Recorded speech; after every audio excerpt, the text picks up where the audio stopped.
Good evening, ladies and gentlemen. My name is David Gordon, and I've been with this festival for a very long time. Thank you. I've been part of this festival for more than a third of its entire existence. I first was associated with the Carmel Bach Festival in 1983 when I came here to sing the evangelist in the St. John Passion for Sándor Salgó. And I'm one of the few participants at the festival who has served under 3 music directors. As I stood here tonight and looked at all of you, my heart got very full. I have been waiting such a long time to say to you, welcome to the opening night of the 75th Carmel Bach Festival.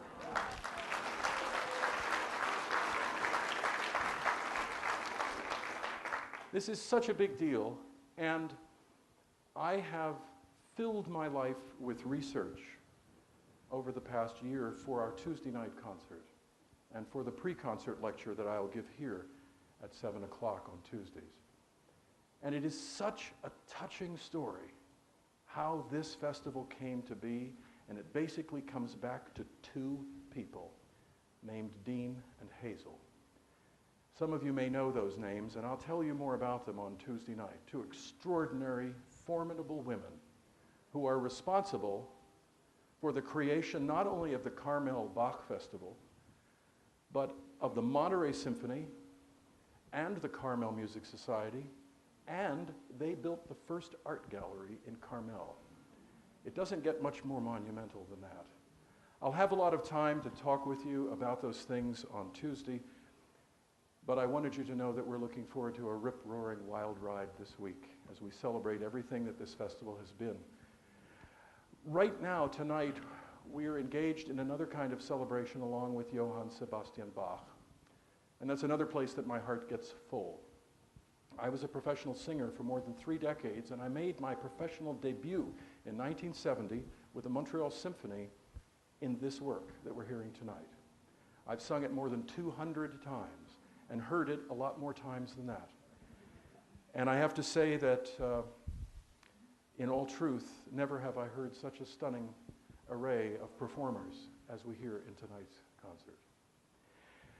Before I get started, there are a couple of housekeeping things, announcements I have to make. First of all, the bright lighting is put up by our friends at Channel 27. Access Monterey Peninsula is for the 2nd year broadcasting these videos and storing them online for future reference. And we're really, really happy for that. Are my speakers ringing a little bit in your ears? They are. Jason, might I ask you for a little assistance down here with that as I go on blathering? Ladies and gentlemen, first of all, we're really glad for AMP 27. We're really delighted for this partnership.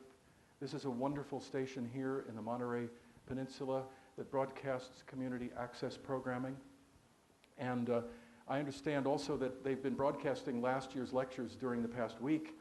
And I feel like a TV star. At no other time in my life has anyone come up to me and said, I saw you on TV last night. I was talking about the St. John Passion, but nonetheless, I was a TV star for just a moment. That's better, I think, isn't it? Are we better now? Thank you. Jason Mariani. One of our intrepid pibs, we call them, the people in black. We have the hardest working, most wonderful stage crew here. The other announcement I want to make to you is about something called the Art of Music, the art raffle that's here for the 4th year in the Marjorie Evans Gallery in the upper patio of Sunset Center, just about 150 feet from the lobby. It's a wonderful tradition now after 4 years.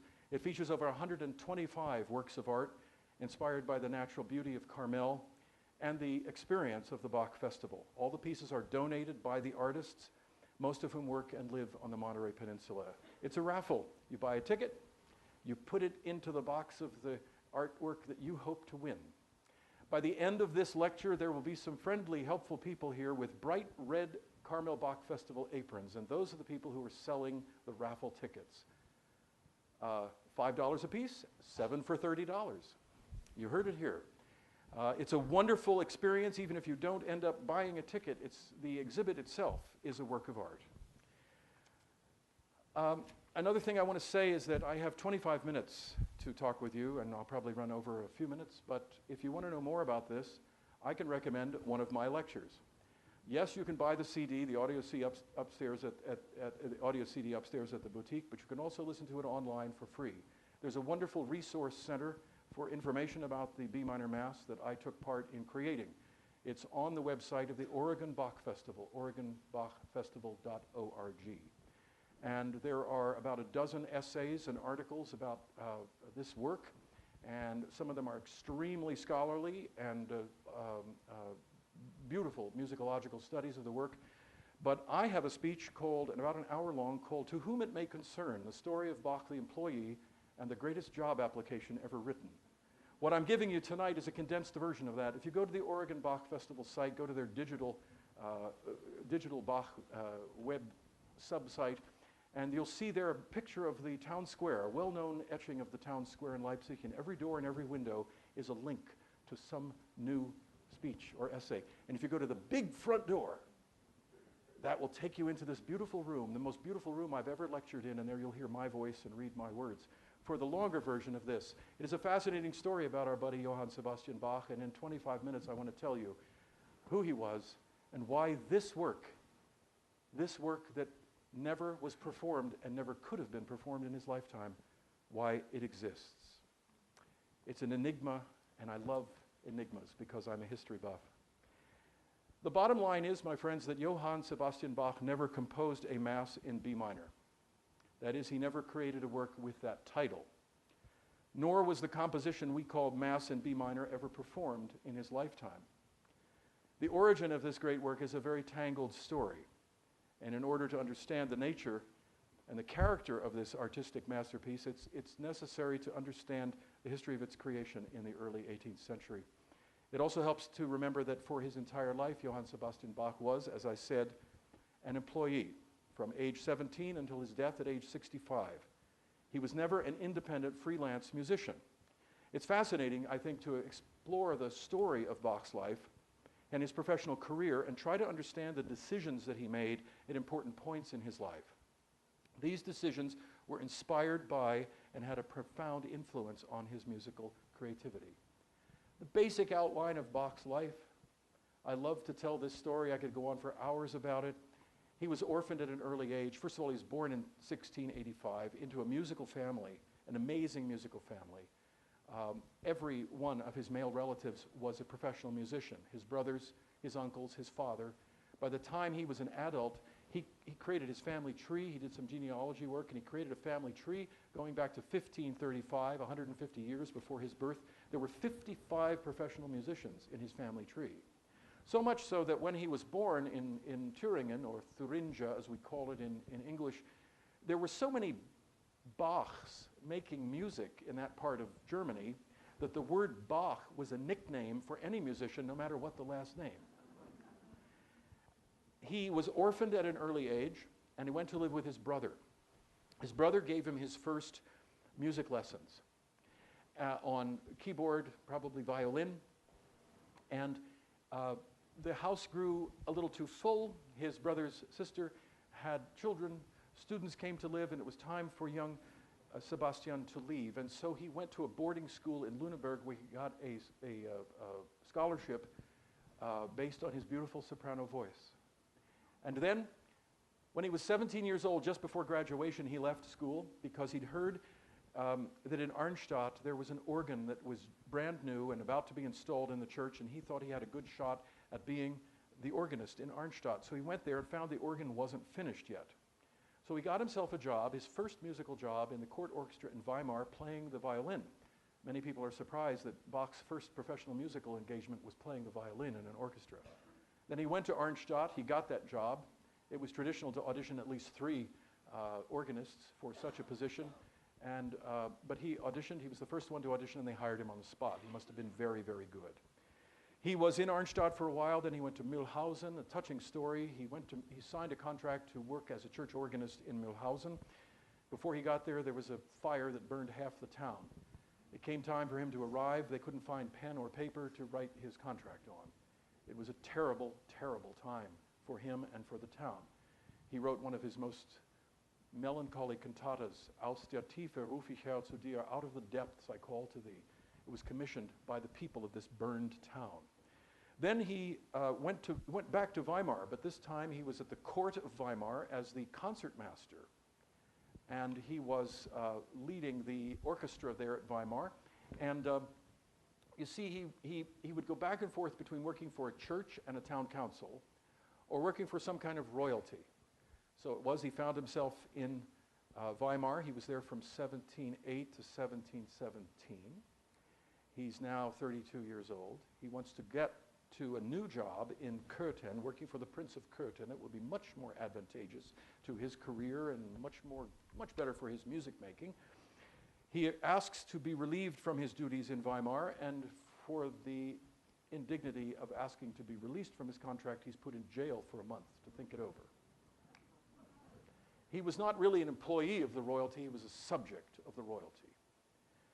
And the Prince of Köthen intervened. Bach was released, went to Köthen. He was there from 1717 to 1723. He made a lot of music. He had very few church duties. But the prince remarried and his wife was uninterested in music, and all of a sudden Bach had nothing left to do. He also had growing children. So he sought another job. He looked around and he found that there was a position in Leipzig. It was a big job with a lot of work, but Leipzig was a big city, and there was a university there so that his sons could go to university. So in 1723, he began serving the town of Leipzig, and that's where he was for the last 27 years of his life, from 1723 until 1750, when he died at the age of 65. He worked for the town council, producing music in 4 churches every Sunday, teaching and overseeing the music in a boys' school, a boarding school for largely poor boys. He was also in charge of all the civic music, all the weddings, all the civic ceremonies, all the celebrations, the funerals. He was the main music man for all of Leipzig. And then we come to the year 1733. He has been there 10 years. He had high hopes for this job. He'd been there for 10 years. I like to look at what's going on in the world, and moments like this, 1733. Prince Frederick of Prussia, later to be known as Frederick the Great, is 21 years old. In 1733, Princess Maria Theresa of Vienna is age 16 and has just been crowned the Queen of Bohemia in Prague. Mozart's father is 13 years old. The Trevi Fountain in Rome has just been completed. African slaves are tilling the soil in the far-off colonies of the New World.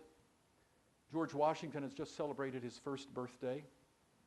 The colony of Georgia has just been founded, named in honor of King George of Britain.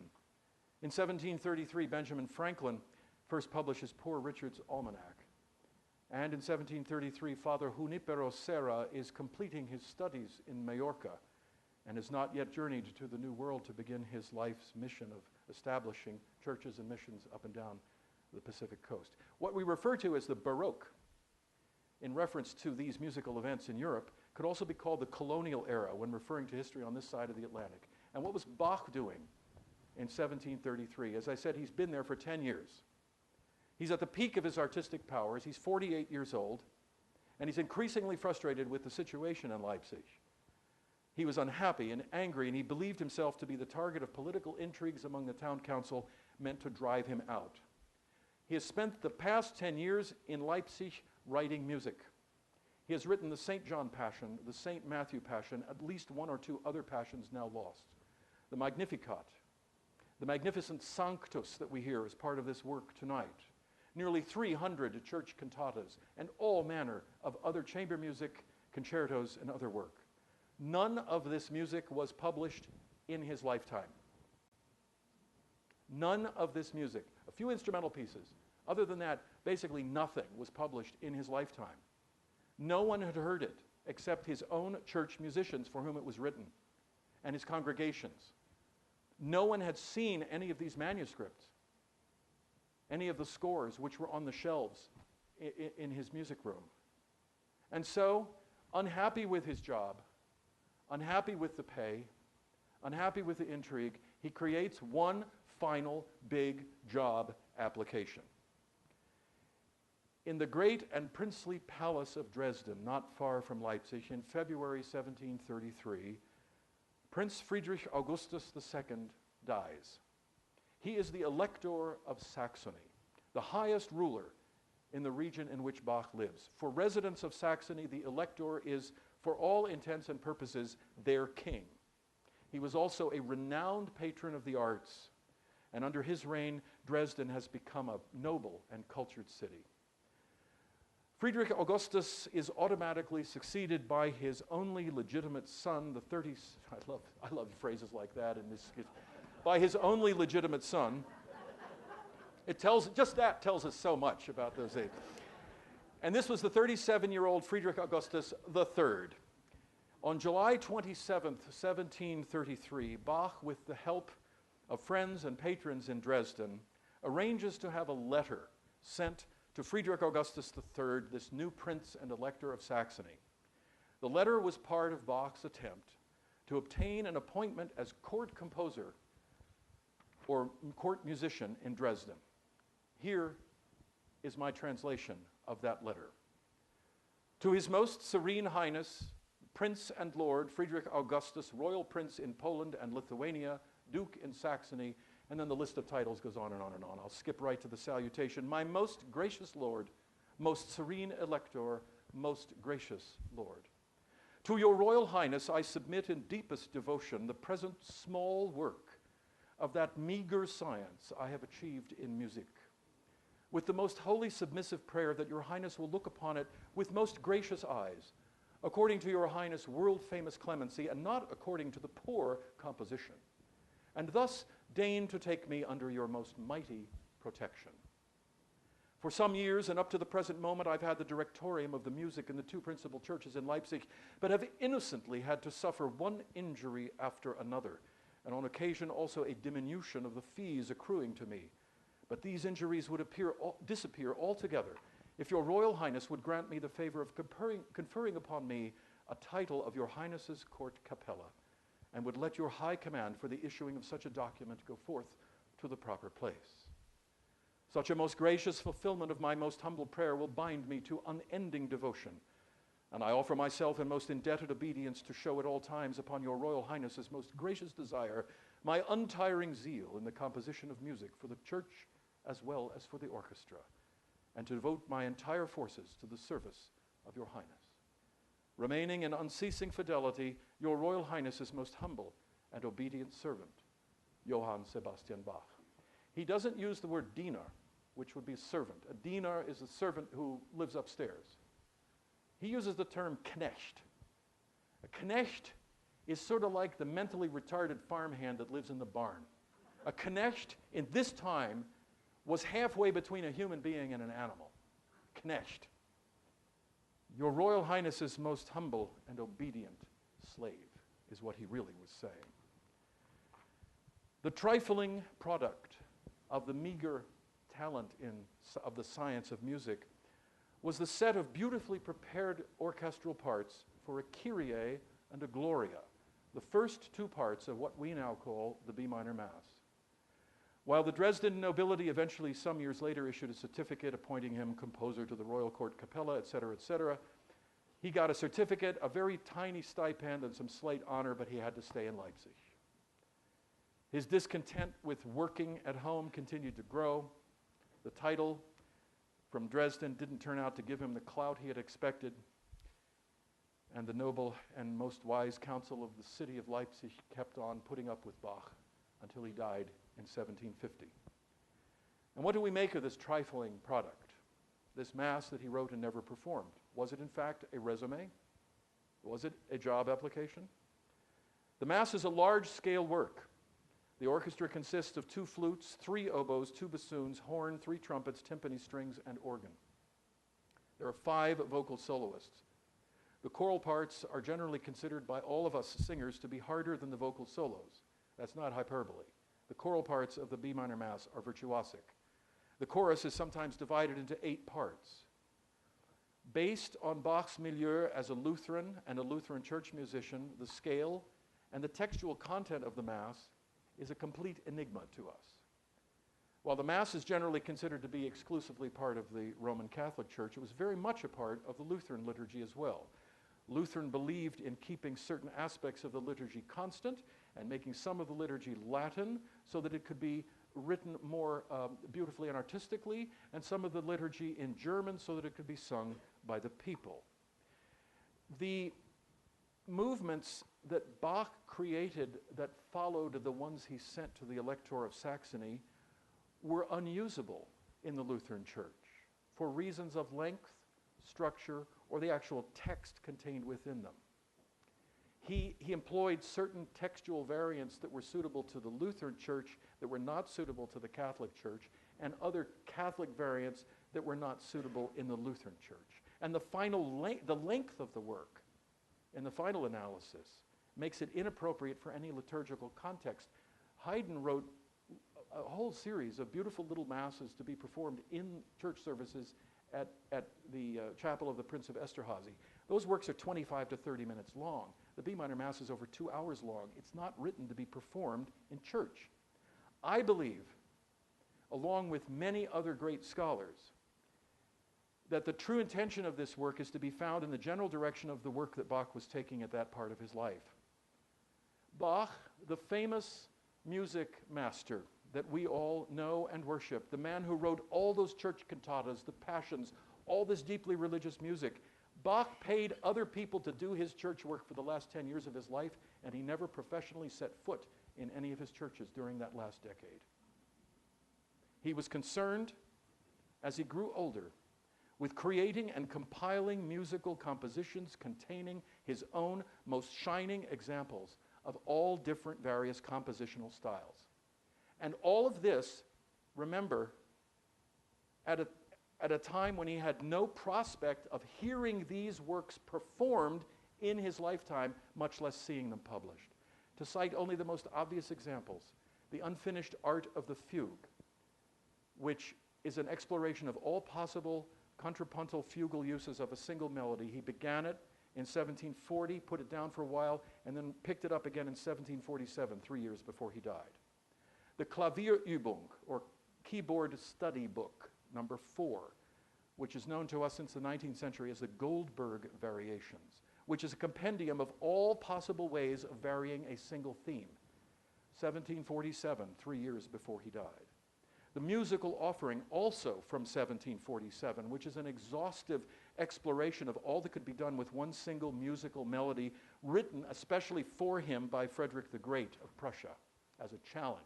And then there were various canons and trio sonatas and concertos and sonatas for flute and violin and other highly complex and abstract works that he wrote at the end of his life, were never performed. He never tried to have them perform. All of this is going on in the final years of his life while he was completing the music we're hearing tonight. In forging this monumental setting of the Latin text, instead of starting fresh from his always brimming reservoir of creative invention, Bach opted to use mostly pre-existing sources, music that he had already written, which he refined, elevated, and perfected. Most of the movements in the work you're going to hear tonight are derived from or based on some vocal solo or choral movement that Bach had already written for use elsewhere. And as we've surveyed the movements of the Mass in B minor, and as the musicologists conjecture about where they come from, it's very easy to see where some come from, and others it's you have to do a little detective work to figure out where he got this material that he reworked. We get the sense that Bach was scanning his career to compile his greatest hits by reusing, rewriting, adapting movements from some of his finest vocal works, originally written for very specific occasions and Sundays within the church year. Bach seems to have been, and here I share the opinion of my colleague Christoph Wolff, Bach seems to have been attempting to preserve these disparate favorite movements from other works by gathering them within the more durable context of the Mass. Many scholars think that by putting these works together And he laboriously copied it all out into an incredible manuscript. By putting these works together and binding it together and calling it a mass, it might be preserved. Otherwise, let's consider the fact that probably more than half of all the music Bach wrote was lost after he died. That's another staggering fact to take into consideration. At least a third of his cantatas and a huge amount of his other works. He may have written 3 other passions that are gone. We know for sure that he wrote 2. He had no prospect of publication or performance. And yet, he put this music together in a way that we think he thought would be saved. And because he drew on all these sources of his own writing, it's a compendium of all the different musical styles that he had employed in the composition of arias and choruses throughout his entire career. And what's astounding is that a work of such splendor and symmetry as this could derive from what is essentially a grab bag of earlier stuff. Only Bach could put all this stuff together and take an aria that says, "Oh, please don't leave me, I love you so much," and turn it into Lamb of God that takest away the sins of the world, have mercy upon us. The first complete performance of this Mass was not given until 1859 under the direction of Karl Riedel in Germany. Parts of the Mass were first sung and played in America with extremely small forces as part of the Easter Sunday liturgy at St. Patrick's Church in San Francisco in 1870. The first complete performance was given by my dear friends at the Bach Choir of Bethlehem in 1990. They formed the choir in order to sing this work. I heard a concert there in April in the very church where this work was first performed. The very church where Benjamin Franklin heard a church service with oboes and violins that the Moravians brought from Europe in the 1770s. The Mass in B minor is an encyclopedic fusion of every possible Baroque compositional style and form. And ever since that performance in 1859, the first complete performance, and ever since the first complete performance in the United States in 1900, I'm sorry, I'll split the difference, 1900. Ever since then, the piece has fascinated us. It took the Bach Festival, the Carmel Bach Festival, 12 years to perform the complete work. It's fascinating. You look at the program, and every time they tried it, they did a couple more pieces. Every time they tried it, they did a few more pieces. One thing that I'll be able to demonstrate to you on Tuesday night is that for the first 10 or 12 years of the Carmel Bach Festival, the orchestra was largely amateur, and there just weren't any oboes around. So every time the score called for an oboe, they used a clarinet. And we'll hear the beautiful baritone aria tonight, Et in Spiritum Sanctum, accompanied by 2 oboes, Roger Cole and Neil Tatman. At the Carmel Bach Festival in the 1930s and 1940s, they used 2 clarinets, and we're going to demonstrate that in our concert on Tuesday night. But this piece has fascinated audiences. There's something about it, I think partly because it is so difficult. It's more difficult for the singers than the passions or the cantatas. And because it contains so many different styles of his own compositions, it's almost a consecration of Bach's own life, a musical consecration of his own artistic output.